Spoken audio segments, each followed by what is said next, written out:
सास की कर्कश आवाज कानों में पड़ी तो नीरा ने कसमसाकर अंगड़ाई ली। अध खुली आंखों से देखा, आसमान पर अभी लाली छाई हुई थी। सूरज अभी निकला नहीं है, पर माजी का सूरज अभी से सिर पर चढ़ आया है। ना उन्हें खुद नींद आती और ना किसी और को सोने देती है। एक गहरी खींच सी उभर आई उसके चेहरे पर। परसों उसकी नींद जल्दी टूट गई थी। लेटे लेटे कमर दर्द कर रही थी। वह उठ गई और अपने लिए चाय बनाने लगी। खटर पटर सुन कर माजी की नींद टूट गई। बोल पड़ी, इतनी जल्दी क्यों उठ गई बहू? कौन सा लंबा चौड़ा परिवार है जिसके लिए तुम्हें खटना पड़ता है? गुस्से से नीरा का तन बदन सुलग उठा। आखिर ये चाहती क्या है? जल्दी उठो तो मुश्किल, देर से उठो तो मुश्किल। बोलने का बहाना भर चाहिए इन्हें। अभी तो उसे यहाँ आए मुश्किल से 2 माह हुए हैं, पर लगता है कि मानो 2 युग ही गुजर गए हैं। अभी दीपक को वापस आने में पूरे 4 माह और हैं। कैसे कटेगा इतना लंबा समय? शुरू से ही संयुक्त परिवार के प्रति एक खास तरह की अरुचि सी थी उसके अंदर। माता पिता ने भी उसके लिए बर देखते समय इस बात का खास ख्याल रखा था कि लड़का चाहे 19 हो, पर वह माँ बाप से दूर नौकरी करता हो, उसे सास नंदों के संग न रहना पड़े। आखिर काफी खोजबीन के बाद उन्हें इच्छा अनुसार दीपक का घर मिल गया। दीपक का परिवार भी छोटा सा था। माँ बाप और छोटी बहन। वह घर से अलग दूसरे शहर में एक कॉलेज में अध्यापक था। सौम्य और सुदर्शन व्यक्तित्व वाले दीपक को सबने अच्छी नजर में ही पसंद कर लिया था। शादी के बाद नीरा 8-10 दिन ससुराल रही थी। इन चंद दिनों में ही वह सबका थोड़ा बहुत स्वभाव उसके आगे उजागर हो गया था। बाबूजी गंभीर स्वभाव के अंतर्मुखी व्यक्ति थे। ज्यादा बोलते या बतियाते नहीं थे, पर उनकी कसर माजी पूरा कर देती। माजी जरा तेज तर्रार थी। सारा दिन बकझक करना उनकी आदत थी। ननद सिमी एक प्यारी सी हंसमुख लड़की थी। उसकी हम उम्र थी। माजी हर बात में नुक्ताचीनी करके बोलने का कोई न कोई बहाना ढूंढ लेती, पर उसकी इन बात आदत पर न कोई ध्यान देता, न उनकी बातों को गंभीरता से लेता था। बाबूजी निरपेक्ष से बस हाँ हूँ करते रहते। 10 दिन बाद दीपक नौकरी पर वापस गया तो वह भी साथ चली गई।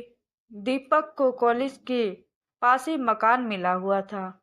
नीरा ने सुघड़ हाथों से जल्दी ही अपनी गृहस्थी जमा ली। दीपक भी अपने पिता की ही तरह धीर गंभीर था। नीरा कई बार सोचती कि एक ही परिवार में कैसा विरोधाभास है, कोई इतना बोलने वाला और कोई इस कदर अंतर्मुखी। अभी उसकी शादी को 3 माह ही बीते थे कि दीपक को विश्वविद्यालय की ओर से 6 माह के परीक्षण के लिए जर्मनी भेजने का प्रस्ताव हुआ। मीरा भी बहुत खुश थी। दीपक उसे बाहों में समेटकर बोला था, नीरू, तुम्हारे कदम बड़े अच्छे पड़े। बड़े दिनों का अटका काम हो गया। 6 माह तुम माँ और बाबूजी के पास रह लो, उनका भी बहू का चाव पूरा हो जाएगा। नीरा जैसे आसमान से गिरी। इस ओर तो उसने ध्यान ही नहीं दिया था कि अचानक उसकी आंखें भर आई। वह बोली, नहीं, मैं तुम्हारे बिना वहां अकेले नहीं रह सकती। मुझे भी अपने साथ ले चलो। नहीं नहीं नीरू, यह संभव नहीं है। मैं फेलोशिप पर जा रहा हूँ। वहाँ हॉस्टल में रहकर कुछ शोध कार्य करना है। तुम वहाँ कहाँ रहोगे? 6 माह का समय होता भी कितना है, पलक झपकते समय निकल जाएगा। फिर तो सब कुछ आनंद फानंद में हो गया। 1 माह के अंदर ही दीपक जर्मनी चला गया। उसे माँ जी और बाबूजी के पास छोड़ते समय वह बोला था, नीरू, माँ की जरा ज्यादा बोलने की आदत है। वैसे दिल की साफ है, उनकी बातों को दिल पर न लेना। तुम्हें पता तो है वह सारा दिन बोलती रहती है, तुम बस हाँ हूँ करती रहना। दीपक की बात उसने गांठ बांध ली। माँ जी कुछ भी कहती, वह अपना मुंह बंद ही रखती। माँ जी की बातों को कड़वे घूंट की तरह गटक जाती। पर उनकी छोटी छोटी बातों पर हिदायतें देना, टोकना उसे सख्त नागवार गुजरता। सिमी न होती तो उसका समय बीतना और मुश्किल हो जाता। वही तो थी जिसके साथ हंसकर वह बोल बतिया लेती। वही उसे खींचकर कभी फिल्म दिखाने ले जाती तो कभी खरीदारी के लिए। दीवार घड़ी ने टन टन करके 6 बजाए तो चौंक पड़ी। अभी माजी को बोलने का एक और विषय मिल जाएगा। वह न जाने किन सोच में डूब गई। जल्दी से उठी और दैनिक कृत्यों से निर्वित होकर रसोई में जाकर आटा गूंथने लगी। बाबूजी और सिमी दोनों 8 बजे घर से निकल जाते थे। तभी सिमी आकर जल्दी मचाने लगी, भाभी जल्दी नाश्ता दो, आज मेरा पहला घंटा है। नीरा के कुछ बोलने से पहले ही माँ जी बोल पड़ी, जरा जल्दी उठ जाया करो बहू, मैं तो गठिया के मारे उठ नहीं पाती, अब सबको देर हो जाएगी। हम तो सास के उठने से पहले ही मुंह अंधेरे सारा काम कर लेते थे। क्या मजाल जो सास को किसी बात पर बोलने का मौका मिले। हो गया तुम्हारा भाषण शुरू? बाबूजी गुस्से से बोले, अभी सिर्फ 7 बजे हैं, सिमी को जाने में पूरा 1 घंटा बाकी है। तुम चुप रहो जी। माँ जी बोली, पहले बेटी को सिर चढ़ाया, अब बहू को माथे पर बिठा लो। नीरा चुपचाप पराठे सेकती रही। सिमी बोली, कभी माँ मौन व्रत रखे तो मजा ही आ जाए। नीरा के होठों पर मुस्कान आ गई। सिमी पर भी माँ जी सारा दिन बरसती ही रहती।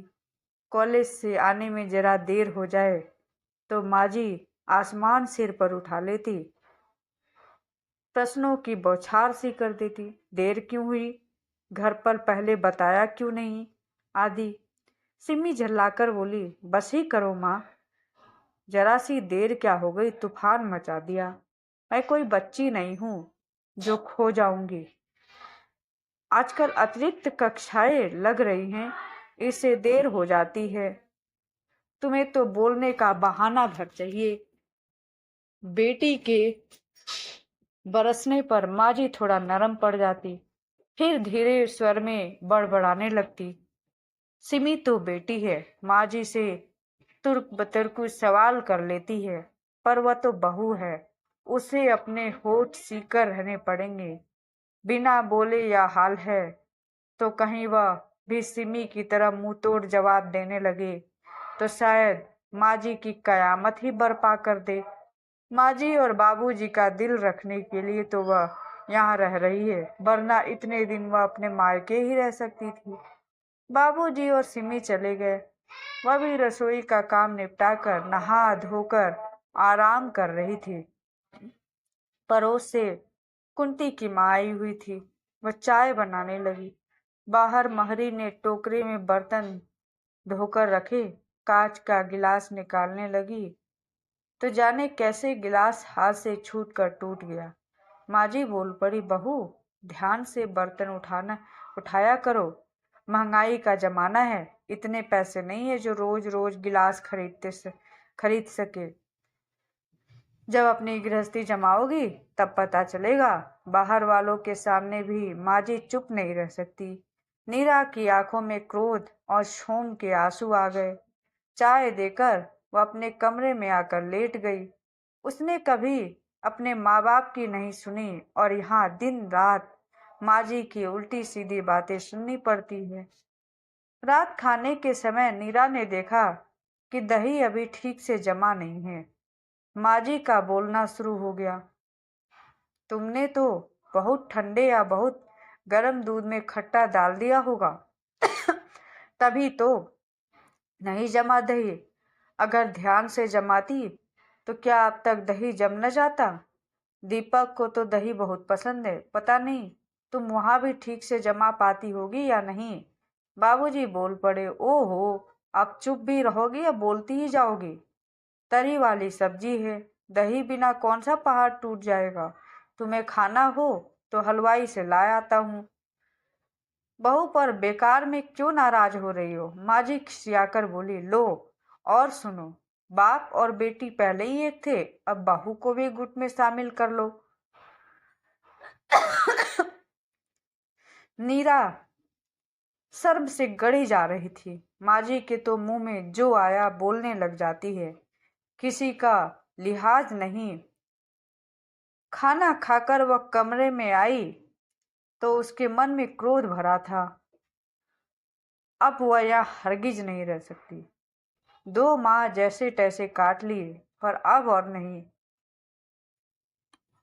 उसकी सहन शक्ति अब खत्म हो गई है। हर बात में टोका टोकी, भाषणबाजी, आखिर कहाँ तक सुन सकती है वह। कभी कपड़े में नील कम है तो कभी बैगन ठीक से नहीं भुने हैं, कभी चाय में पत्ती ज्यादा है तो कभी सब्जी में नमक कम है। बिना वजह छोटी छोटी बातों में लंबा चौड़ा भाषण झाड़ देती। बर्दाश्त की भी हद होती है। अब वह यहाँ और नहीं रहेगी। वह उठकर भैया को खत लिखने लगी। मायके में जाकर दीपक को भी पत्र डाल देगी कि भैया लेने आए थे, सो उनके साथ जाना पड़ा उसे।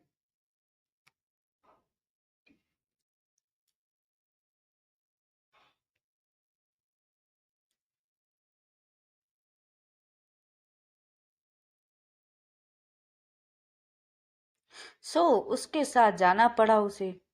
सुबह माँ जी की आवाज कानों में पड़ी, उठो बहू, सुबह हो गई है। वह उठने लगी तो उसे अचानक चक्कर सा आ गया। उसने उठने की कोशिश की तो कमजोरी के कारण उठ न गया। हल्की जोरजोरी सी चढ़ रही थी। सारा बदन टूट रहा था। वह फिर लेट गई और बोली, माँ जी, मेरी तबीयत ठीक नहीं है। क्या हुआ तबीयत को। यह कहती माँ जी उसके कमरे में आ गई। माथे पर हाथ रखा तो वह चौंक गई। उनके मुंह से हल्की सी चीख निकल गई, अरे तुम्हारा माथा तो भट्टी सा तप रहा है बहू। फिर वहीं से वह चिल्लाई, सुनो जी, जरा जल्दी इधर आओ। अब क्या आफत है। बाबूजी भुनभुनाते हुए कमरे में आ गए। बहू को तेज बुखार है, जल्दी से जरा डॉक्टर को बुला लाओ। बाबूजी तुरंत कपड़े पहनकर डॉक्टर को लेने चले गए। माँ जी नीरा के सिरहाने बैठकर उसका माथा दबाने लगी। ठंडे ठंडे हाथों का हल्का हल्कापन दबाव नीरा को बड़ा भला लग रहा था। कुछ ही देर में बाबूजी डॉक्टर को लेकर आ गए। डॉक्टर नीरा की अच्छी तरह जांच कर बोले, दवाएं मैंने लिख दी है। इस हालत में अधिक तेज कैप्सूल तो दिया नहीं जा सकता। किस हालत में। माँ जी पूछ बैठी। यह गर्भवती है, डॉक्टर बोला। बुखार ठंड से चढ़ा है, तुलसी अदरक की चाय पिलाती रहे, 2 एक दिन में बुखार उतर जाएगा। माँ जी की आगे एक नया रहस्य खुला। नीरा ने तो इस बारे में उन्हें बताया ही नहीं था। वह बड़बड़ाने लगी, अजीब लड़की है यह। अरे, मैं सास नहीं, पर सास भी माँ होती है। मैं तो इससे सारा काम करवाती रहती। इसने कभी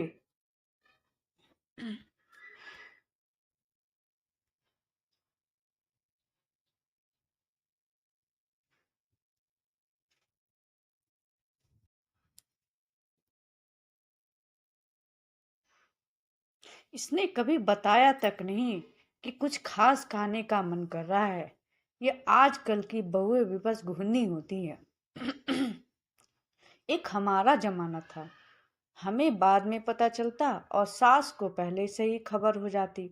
अब बताओ, मैंने तो कभी इससे यह भी नहीं पूछा कि क्या खाने की इच्छा है।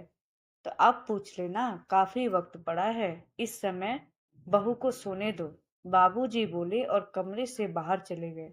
रात को माँ जी खाट नीरा के कमरे में ही ले आई। रसोई का काम सिमी को सौंप दिया। इसलिए अब माँ जी का आक्रोश उस पर बरसता। इतनी बड़ी हो गई है पर खाना बनाने की अकल नहीं आई। गोभी पानी में तैर रहा है, दाल इतनी गाढ़ी है कि गुठली बन गई है। 10 बार कहा है कि जरा अपनी भाभी के साथ हाथ बटाया करो, कुछ सीख जाओगी। पर ओहो माँ, शुरू हो गई तुम। एक तो खाना बनाओ, ऊपर से तुम्हारा भाषण सुनो। मुझसे खाना बनवाना है तो चुपचाप खा लिया करो, वरना खुद करो। माँ जी बड़बड़ाने लगी। इन बच्चों को समझाना भी मुश्किल है। माँ जी 2 घंटे बाद अदरक सौंफ वाला दूध लेकर नीरा के पास आ जाती, खुद अपने हाथों से उसे दवा देती, रात भर माथा छू छू कर उसका बुखार देखती। अपने प्रति माजी को इतना चिंतित देखकर नीरा हैरान थी। बड़ बोली, माजी के अंदर उसकी इतनी फिक्र है और उसके प्रति इतना प्रेम, आज तक कहाँ समझ पाई थी वह तो माजिद के बोलने और टोकने पर ही सदा खींचती रहती। नीरा 2-4 दिन बुखार की चपेट में रही। माजी बार बार उसके सिरहाने बनी रही, उसे दवा, दूध, चाय, खिचड़ी आदि सब अपने हाथों से देती। कई बार नीरा को लगता जैसे उसकी माँ ही सिरहाने बैठी हो। उसका बुखार उतर गया, पर माजी उसे जमीन पर पाँव नहीं रखने देती कि कहीं कमजोरी से दोबारा बुखार न चढ़ जाए। दोपहर पड़ोस से ब्रह्मो चाची उसका हाल पूछने आई। उसके माथे पर हाथ रखकर बोली, माथा तो ठंडा पड़ गया है, बुखार तो नहीं है। नीरा ने जवाब दिया, हाँ, अब कल से बुखार नहीं है। बाद में माजी और रम्मो चाची बाहर आंगन में बैठकर बातें करने लगी। रम्मो चाची बोली, आजकल की बहुएं भी फूल सी नाजुक होती हैं। हम भी तो इस भरी सर्दी में काम करते थे, पर हमें तो कभी ताप नहीं चढ़ता। ये तो बस छुई मुई सी है। फिर फुसफुसा कर बोली, अरे बहू को बुखार ही है या फिर बहाना किए पड़ी है। आजकल की बहुएं तो तुम जानो ऐसी ही होती हैं। तभी माजी का तीव्र स्वर सुनाई दिया, बस बस रमो, तुम्हारा दिमाग भी कभी सीधी राह पर नहीं चलता। तुम तो कभी अपनी बहुओं के दुख दर्द को समझी नहीं। तुम्हें तो सब कुछ बहाना लगता है। ये मत भूलो कि बहुएं भी हाड़ मांस की बनी हैं। मैंने तो नीरा और सिमी में कभी फर्क नहीं किया। तुम भी अगर यह बात समझ लो तो तुम्हारे घर की रोज की चकचक खत्म हो जाए। रम्मो चाची खिसियानी सी हो गई। मैंने जरा सा क्या बोला, तुम तो पूरी रामायण बांट दी। जो ही बात से बात निकली तो मैं बोल पड़ी। आज तो बोल दिया, आज से मेरी बहू के बारे में यूं न बोलना। माजी के अंदर अभी भी आक्रोश था। नीरा लेटी लेटी हैरानी से माजी की बातें सुन रही थी। सचमुच वह माजी को जान ही कहाँ पाई थी। दीपक ठीक ही कहते थे, मुंह से माजी चाहे बकझक कर ले, पर मन तो उनका साफ पानी सा निर्मल है। इस बीमारी में उन्होंने उसका जितना ख्याल रखा, उसकी अपनी माँ भी शायद इस तरह न रखती। फिर माजी सिर्फ उसी को तो नहीं बोलती, सिमी और बाबूजी भी माजी की टोका टोकी से कहाँ बच पाते हैं। यह तो माजी का स्वभाव ही है। वैसे इस उम्र में आकर औरतें अक्सर इस स्वभाव की हो जाती हैं। उसकी माँ भी तो कितना बोलती है, पर फर्क सिर्फ ये है कि वह माँ है और यह सास। उनका कहा वह इस कान से सुनकर उस कान से निकाल देती और सासू माँ का कहा गांठ बांध कर रख लेती है। अभी तक उसने सिक्के के एक ही पहलू को देखा है, दूसरा पहलू तो अब देखने को मिला जिसमें ममता और प्रेम भरा है। नीरा उठी, मेज पर रखे भैया को लिखे खत को उठाया और उसके टुकड़े टुकड़े कर दिए। मायके जाने का विचार उसने छोड़ दिया। दीपक के आने तक वह माजी के साथ ही रहेगी। माजी का दूसरा ममतापूर्ण और करुणामय रूप देखकर अब इस घर में जाने की इच्छा ही नहीं उसे।